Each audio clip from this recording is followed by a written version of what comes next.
করছে, আপনি দুইটা আয়াতের তাফসীর শিখে এটার প্রতিশোধ নেন না। এটা না প্রতিশোধ। তারা পড়াবে, আমরা তাদেরটা পড়াবো, এটা কখনো ইসলাম সমর্থন করে? ক্লাস 7-8 এ যাওয়ার পরে ক্লাস 9 এ যখন আমরা যাই, তখন আমরা পড়ালেখা 3 ভাগে ভাগ হয়।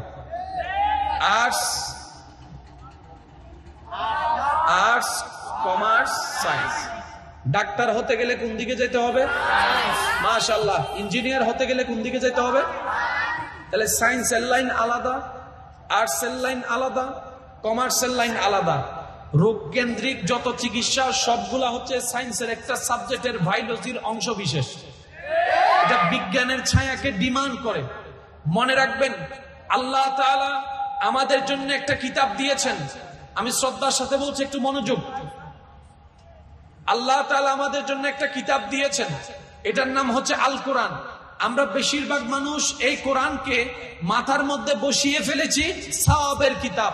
আমি শ্রদ্ধার সাথে বলি, এই কোরআন শুধু সওয়াবের কিতাব নয়, এই কোরআন হচ্ছে এমন একটি কিতাব যে কিতাবের মধ্যে মানব জীবনের 24টা ঘন্টার, প্রতিটা সপ্তাহের, প্রতিটা মাসের, প্রতিটা বছরের প্রত্যেকটা কাজের সমাধান দেওয়া আছে। এই কোরআনের আরেকটা নাম হচ্ছে কিতাবুশ শিফা, সুস্থতার কিতাব। আমি শুনি নাই। এই কোরআনুল কারীমের মধ্যে মানব রোগের অতীতের, বর্তমানের, ভবিষ্যতে আসে নাই এমন প্রত্যেকটা রোগের চিকিৎসা আল্লাহ তাআলা কোরআনের মধ্যে দান করে দিয়েছেন। নানুনাজ্জিলু মিনাল কোরআনি মা হুয়া শিফাউন। চিৎকার দিয়ে বলেন। তাহলে কোরআন শুধু সওয়াবের কিতাব নয়, চিকিৎসারও কিতাব। কোরআন শুধু সওয়াবের কিতাব নয়, মানব জীবনের প্রত্যেকটা সমস্যার সমাধানের কিতাব কোরআন। শুধু তাই নয়, অন্ধকার কবরকে আলোকিত করার একটা নূরের কিতাব হচ্ছে আল কোরআন। অনেকে কোরআন পড়ে না, বলেন না পড়ে না? আমি এটা নিয়ে বেশি কথা বলি না। কেন জানেন বলি না? কোরআনের সাথে আমাদের কোনো সম্পর্ক নেই। কোরআনের সাথে সম্পর্ক কার? আমি একটু মনোযোগ নিব। কোরআনের সাথে সম্পর্ক কার? আর আল্লাহ কেন্দ্রিক কোনো কিছুই শেষ হয় না। আমাদের বানানো স্টেজ শেষ হবে। কথা বলেন না ভাই?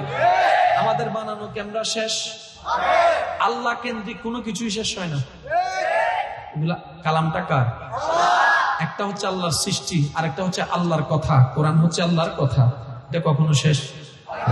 দ্বিতীয় নম্বর, কোরআনে ওয়ালা পড়তেছে কি পৃষ্ঠা, এটা কোরআন নয়। সুবহানাল্লাহ। একটু বুঝবেন, রাগ পরে করেন আপনারা প্লিজ। অনেকে বলতেছে মোকাররম বাড়ি প্রতিবাদ দেয় না কেন? আমি কই, প্রতিবাদের নাম গালাগালি নয়, প্রেম দিয়েও প্রতিবাদ করা যায়। তারা কোরআন পড়ায় যখন, তারা কোরআন পুরায় যখন এরকম কাজ করছে, আপনি এই জিতে জিত করে 10টা সূরা মুখস্থ করে ফেলেন না। ওরা যখন কোরআন পুরায়, কোরআনের অবমাননা করছে, আপনি 2টা আয়াতের তাফসীর শিখে এটার প্রতিশোধ নেন না। এটা না প্রতিশোধ। তারা পড়াবে, আমরা তাদেরটা পড়াবো, এটা কখনো ইসলাম সমর্থন করে? এবার সত্যি করে একটা কথা বলেন, আল্লাহ তাআলা আমাদের নবীকে যে পাওয়ার দান করেছেন, এরকম পাওয়ার আর কাউকে দিয়েছেন? যে নবীর কদম ছিল জমিনে, হাতটা বাড়াই দিল, হাত চলে যেত জান্নাতের বাগান। আপনার আমার ঘুরতে যাওয়ার জায়গা হয় কক্সবাজার, বান্দরবান, ইন্ডিয়া কিংবা আমেরিকা। আমাদের নবীর ঘুরতে যাওয়ার জায়গা ছিল লামাকান মেরাজ।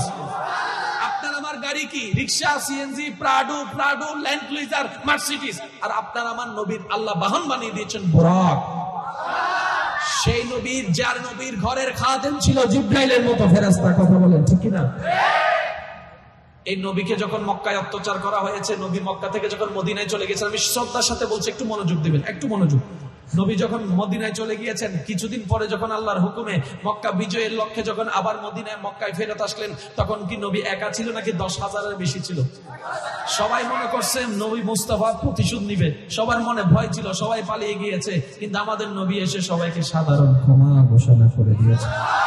এতটুক করে আমাদের নবী শেষ করেই নেই রে ভাই, এতটুক করে আমাদের নবী শেষ করে নাই।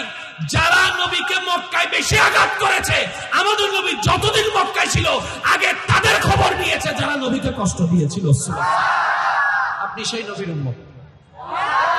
আপনি সেই নবীর উম্মত। আমি শ্রদ্ধার সাথে বলি, একটু মনোযোগ দিবেন আমার কথাটা।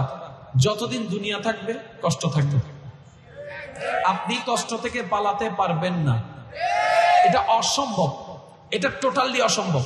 কারণ এটা দুনিয়া, এটা জান্নাত নয়। তাহলে এই কষ্টের সময়গুলোকে আপনি আনন্দের বানাবেন কিভাবে? একটা কাজ করেন, আপনার ব্রেনটাকে, মনটাকে রবের দরবারে ঝুঁকাই দেন। এবার আমি আপনাদেরকে ছোট্ট একটু বিজ্ঞানের কথা বলে আমি আপনাদের থেকে বিদায় নিব। মানুষ যখন নামাজ পড়ে তখন 5টা স্টেপ থাকে। কয়টা স্টেপ থাকে? আমি দেখাচ্ছি, আপনারা শুধু বলবেন আল্লাহু আকবার, আল্লাহু আকবার, সামি আল্লাহু লিমান হামিদা, আল্লাহু আকবার, আল্লাহু আকবার। কয়টা স্টেপ? জোরে বলেন কয়টা? এই 5টার ভিতরে প্লিজ আব্বু আব্বু আব্বু প্লিজ প্লিজ, এই 5টার ভিতরে একটা স্টেপ এমন আছে যে স্টেপটাতে আপনার মনে হয় যে আপনার রব বেশি পছন্দ করে। কোন স্টেপটা বেশি আপনার রব পছন্দ করে? দেখেন, আমি কিন্তু আপনাদেরকে বলি না, আপনারা নিজের অপিনিয়ন থেকে বলছেন যে আল্লাহ তাআলা সিজদা পছন্দ করে। এবার মজার বিষয় কি জানেন? এই 5টা স্টেপের ভিতরে আপনারও পছন্দ সিজদা। কখনো খেয়াল করছেন কিনা জানি না, আমি অনুরোধ জানাবো, যারা যদি সময় পান, কখনো যদি মসজিদে যান কিংবা কাউকে নামাজ পড়তে দেখেন, দয়া করে 1টা মিনিট আপনি একটু দূর থেকে তাকে শুধু আপনি তাকায় থাকবেন, একটু তাকায় থাকবেন। তার নিয়ত করা, রুকু করা, সিজদা করা, বৈঠক করে শুধু তাকায় থাকবেন। আপনি দেখবেন সে যখন সিজদায় যাবে, তার সিজদা যাওয়া দেখে আপনার নিজেরকেও রবের দরবারে সিজদা দেওয়ার জন্য মন চাইতে থাকবে। এটা এমন একটা পজিশন। এবার আসেন, বিজ্ঞান বলে যখন মানুষ সিজদায় চলে যায় তখন তার কপাল মাটিতে লেগে যায়, নাক মাটিতে লেগে যায়, হাত মাটিতে লেগে যায়, হার্টের জায়গাটা উঁচু হয়ে যায়। আর হার্ট যখন, আপনারা জানেন, সারা দেহের মধ্যে রক্ত সঞ্চালন হয় হার্টের মাধ্যমে। ওই হার্ট যখন উপরে চলে যায়, ব্রেন যখন নিচে চলে যায়, ওই হার্ট থেকে রক্ত সঞ্চালন ব্রেনে বাড়ে, যার কারণে ব্রেনে অক্সিজেন লেভেল বেড়ে যায়। বলুন সেজন্য দেখবেন মানুষ যত সিজদায় থাকে তত টেনশন ফ্রি হয়ে যায়, ডিপ্রেশন চলে যায়, ডিপ্রেশন চলে যায়। সুবহানাল্লাহ বলেন। তাহলে ডিপ্রেশনের ওষুধ কোথাও থাকুক না থাকুক, সিজদার ভিতরে। জোরে বলেন, সিজদার ভিতরে। এবার যার মনে দুঃখ আছে তার সিজদার দরকার আছে। আমি কাউকে নামাজ পড়তে বলবো না, আমি বলি না। আমি কেন বলবো? যেখানে আল্লাহ পাক বলেছেন নামাজ পড়ো, আমরা শুনতেছি না, এই না আর হতা অনুরোধ দেওয়া আছে। বাস্তব যেটা সেটাই তো। আমি কাউকে বলি না নামাজ পড়েন। আমি যদি বলি আপনার জীবনে দুঃখ বেশি, সিজদায় চলে যান রবের দরবারে। কষ্ট বেশি, রবের দরবারে সিজদায় চলে যান। যন্ত্রণা বেশি, রবের দরবারে সিজদায় চলে যান। সংসারে অশান্তি, রবের দরবারে সিজদায় চলে যান। ব্যবসায়ী অশান্তি, রবের দরবারে সিজদায় চলে যান। কারণ এটা এমন এক মহান দরবার, হুয়াল্লাযী আনজালা সাকিনাতা ফী কুলুবিল মুমিনিন। কোথাও নেই সেই শান্তি যেটা রবের দরবার থেকে পাওয়া যায়। বলেন সুবহানাল্লাহ। তাহলে যাদের দুঃখ বেশি তাদের সিজদা দেওয়ারও দরকার বেশি। আর আপনি যদি বলেন না আই নামাজ ন পড়ি, আমাদের ভাই তুই নফরও দেন, তোমার ভাই গুণ নাই দে এসে নামাজের তো, তুই নামাজ নফরও দেন, তোমার ভাই গুণ নাই দে। কারণ রবের দরবারে সিজদা দেওয়ার জন্য একটা রাজকীয় কপাল দরকার। দেখেন, মানুষের সামনে যখন আপনি একবার মাথা ঝুঁকাই ফেলবেন, এসো ওয়াইজ করে দিব হুন্নু দিব, আপনি যখন মানুষের সামনে একবার মাথা ঝুঁকাই ফেলবেন, তার সামনে কখনো মাথা তুলতে পারবেন না। আজীবন কিন্তু মাথা নিচু করে রাখতে হবে। 2 বছর আগে মানুষের সামনে যত ঝুঁকবেন সম্মান কমতে থাকবে, রবের দরবারে যত ঝুঁকবেন সম্মান বাড়তে থাকবে। আত্মীয়ের বাড়িতে যত যাবেন দাম কমতে থাকবে। পৃথিবীর বুকে মসজিদ এমন একটা ঘর, যে ঘরে বান্দা যত যেতেই থাকে সম্মান ইজ্জত মর্যাদা বাড়তে থাকে, বাড়তে থাকে। এবার আসেন, নামাজের আগে কি দেওয়া হয়? নামাজের আগে কি দেওয়া হয়? এবার বলেন, রোজার আগে কোন আজান? হজের আগে আজান, যাকাতের আগে আজান, নামাজের আগে আজান কেন? আমরা এগুলো বাবার টাইম পাই না, আমরা শুধু ঝগড়া করার টাইম পাই। যেটা সত্য কথা। আমরা মুসলমানরা যদি অন্যের পিছনে না লেগে অন্তত নিজের পিছনে লাগতাম, কিছুটা হলো মনে হয় আমরা শুধরাতে পারতাম। এবার আজানটা একটু খেয়াল করেন।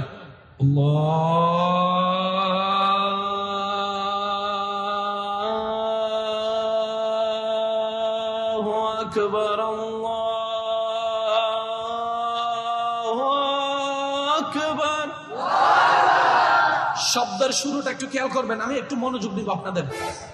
আল্লাহু আকবার শুরু হয়েছে কার নামে দেখেন তো।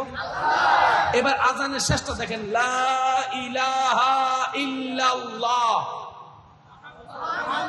আজান শেষ হয়েছে, লা ইলাহা ইল্লাল্লাহ, শেষে কার নাম? আল্লাহর নামে শুরু, আল্লাহর নামে শেষ আজান। আরেকটু জোরে, আরেকটু জোরে। এবার আজানটা কিসের? এবার নামাজের শুরুটা দেখেন, আল্লাহু আকবার, কার নাম? এবার শেষটা দেখেন, আসসালামু আলাইকুম ওয়া রাহমাতুল্লাহ। আল্লাহর নামে শুরু, আল্লাহর নামে শেষ আজান, আল্লাহর নামে শুরু, আল্লাহর নামে শেষ নামাজ। এবার আজানটা একটু খেয়াল করে দেখেন, কালিমাতে আল্লাহ এবং নবীর নাম কি আলাদা না একসাথে? জোরে বলেন না। কোরআনের মধ্যে আতিউল্লাহ ওয়া আতিউর রাসূল আলাদা না একসাথে? কিন্তু আজানের মধ্যে একটু দেখেন তো, আশহাদু আল্লা ইলাহা ইল্লাল্লাহ আশহাদু আন্না মুহাম্মাদুর রাসূলুল্লাহ একসাথে না আলাদা? কিরে মওলা, সব জায়গায় তুমি নিজের পাশে তোমার হাবিবকে রেখেছো, আজানের মধ্যে আলাদা করলা কেন? আল্লাহ পাক বলে যে একসাথে করেছি সেটার মধ্যেও হিকমত আছে, আলাদা রেখেছি সেটার মধ্যেও হিকমত আছে। আচ্ছা যাক, আমি ওদিকে যাচ্ছি না, একটু খেয়াল করেন। আজানের মধ্যে মোট 12টা লাইন। কয়টা লাইন? জোরে বলেন না, কয়টা লাইন? আরে জোরে বলতে হবে, কয়টা লাইন? আল্লাহ আজানে 12টা লাইন কেন?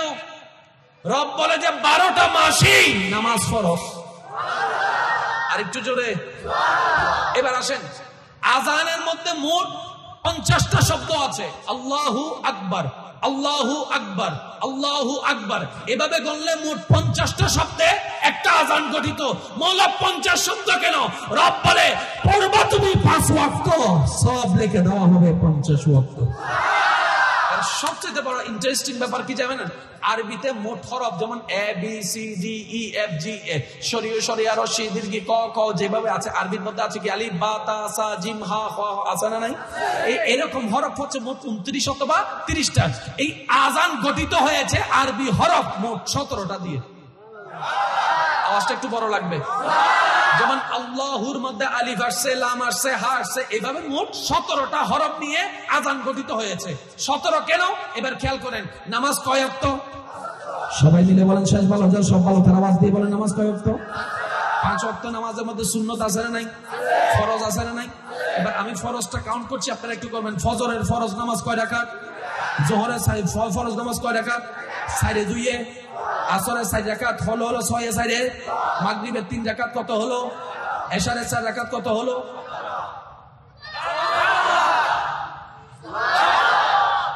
নামাজের ফরজ 17 রাকাত, আরবি হরফ 17টা দিয়ে আজান গঠিত। আমি শুধু এতটুকু আমার ভাইদের কাছে প্রেজেন্ট করতে চাচ্ছি, আমরা যদি আমাদের ইসলামটাকে মূল্যায়ন দেওয়ার মতো দিতে জানি, সারা বিশ্বের মধ্যে এই মুসলমানরাই শান্তি প্রতিষ্ঠার অন্যতম একটা রাষ্ট্রনায়ক হবে ইনশাআল্লাহ। কারণ আপনি যখন মুসলমান হতে পারবে না, আল মুসলিমু মান সালিমাল মুসলিমুনা মিন লিসানিহি ওয়া ইয়াদিহি, রাসূল বলছে যে জবান থেকে হাত থেকে অন্যকে নিরাপদে রাখতে পারে না, সে কখনো মুসলমান হতে পারে না। অন্যকে মুসলমান, নিজেকে মুসলমান বানাইতে গেলে জবান হেফাজত করতে, কাউকে জবান দিয়ে কষ্ট দেওয়া যাবে, হাত দিয়ে আঘাত দেওয়া যাবে, পকেট মারা, মোবাইল চুরি করা, জোর করে জায়গা দখল করা, মানুষের নামে হামলা করা, আর একটু জোরে ছিনতাই করা, গাঁজা খাওয়া, ফেন্সিডিল খাওয়া, কোনায় বসে বসে টান দেওয়া যাবে। যদি মানুষ হন তাইলে দিয়েন না, আর আপনি যদি নিজের গরু গাধা বানান তাহলে করেন। কারণ মানুষ যে হবে আশরাফুল মাখলুকাত, স্ট্যান্ডার্ড হবে। আপনার কি তারা আছে? চলে যাবে না, আমি একসাথে যাবো। আমি এই বীরের কথা আপনি যারা বাইরে পাগল ভাই যে আমি আমার নিয়ে থাকবেন একটু 2 মিনিট, আমি তারপরে শেষ করে দিচ্ছি। একবার বলেন মারহাবা। আজকে থেকে নামাজ ছাড়া যাবে। ও আমি একটা কথা আপনাদেরকে বলে রাখি, উনি কিন্তু এসব কি কথা শোনেন, উনি একটু পুলিশ অফিসার। উনি কি পুলিশ অফিসার, ওনার গায়ে লাগলে কিন্তু সরকারবাদী মামলা হয়ে যাবে। সুতরাং উনি যাওয়ার সময় কিন্তু ফাঁক করে দিন, ওনার পিছনে আমি থাকবো, এটা হলো ভিন্ন কথা। একবার বলেন মারহাবা, আরো জোরে বলেন মারহাবা। ও নবীর উম্মতেরা, আমরা নিজের জান দিয়ে প্রাণ দিয়ে ইসলামকে ভালোবাসি কি বাসি না? নবীকে ভালোবাসি কি বাসি না? নিজের চরিত্র সুন্দর করার দরকার আর সেই চরিত্র সুন্দর করার জন্য ওয়াকুনু মা'আস সাদিকিন, আল্লাহ ওয়ালাদেরকে দরকার আছে। কোরআন হাদিস তো দরকার আছে, আছে আল্লাহ ওয়ালাদেরও দরকার, আল্লাহ ওয়ালাদের দরকার আছে। আজকের এই মাহফিলকে আল্লাহ কবুল করুক। আমি সবার কাছে একটা হাত জোর করে অনুরোধ, 5 ওয়াক্ত নামাজ যতই ব্যস্ত থাকেন আল্লাহর ওয়াস্তে কখনো নামাজ ছেড়েন না। দেখেন আপনি যে কাজের বাহিনা দিয়ে নামাজ ছাড়ছেন, এই কাজ একদিন থাকবে না, এটা থাকবে না। যে দোকান আপনি এখন দোকান থাকবে না, শেষ দিন শেষ আপনি যখন একা হয়ে যাবেন, আপনার মওলা ছাড়া আপনার পাশে আর কেউ থাকবে না। আর এই নামাজটা হচ্ছে ওই মওলাকে খুশি করার হাজারটা মাধ্যমের একটা মাধ্যম, কথা বলেন ঠিক কিনা? আপনার এই নামাজটা দরকার আছে না নাই? অনেক সময় যদি ফজর পড়তেও না পারেন, জোহর থেকে শুরু করে দিবেন। আমি প্রায় সময় একটা কথা শুনি যে ফজর পড়ার ইচ্ছা আছে কিন্তু পারে নাই, সেই জন্য আর জোহরও পড়ে না, আসরও পড়ে নাই, মনে অনেকে হতে গেলে আছে। আল্লাহর রাস্তে কাজ করেন না, ফজর পড়তে পারেন নাই, থাক, আল্লাহ মাফ করে দিবে। জোহর থেকে শুরু করবেন, আসর থেকে শুরু করবেন, মাগরিব থেকে শুরু করবেন, নামাজ ছাড়া যাবে কেন? আপনি যত রবের দরবারে হাজিরা দিতে থাকবেন, আল্লাহ পাক আপনার রিজিকের মধ্যে বরকত দান করবে। সুবহানাল্লাহ। আরেকটু জোরে বলেন সুবহানাল্লাহ। দ্বিতীয় নম্বর কথা, মা বাবাকে কষ্ট দেওয়া। একটু বলেন না, মা বাবাকে কষ্ট দেওয়া। এখানে আপনারা অনেক কথা জানেন, শুধু আমি আপনাদেরকে একটা কথা বলি, যে রিজিকে চাই বরকত, সেজন্য মা বাবার সাথে সুন্দর ব্যবহার করে। আপনি যদি চান আপনার রিজিকে বরকত হোক, তাহলে মা বাবাকে খাওয়াইতে হবে, দিতে হবে। জোরে জোরে জোরে জোরে। রাতের 3টা বাজে আমরা ফার্স্ট করছি কি করি নাই? মা বাবাও সুস্থ হলে বিছানায় ফার্স্ট করে কি করে না? করা যাবে। কেউ যদি বলে মা বাবার জন্য এত খরচ করো কেন, আপনি বলবেন যে খরচ করি না, আমার রিজিকে বরকত বাড়াইতেছিল।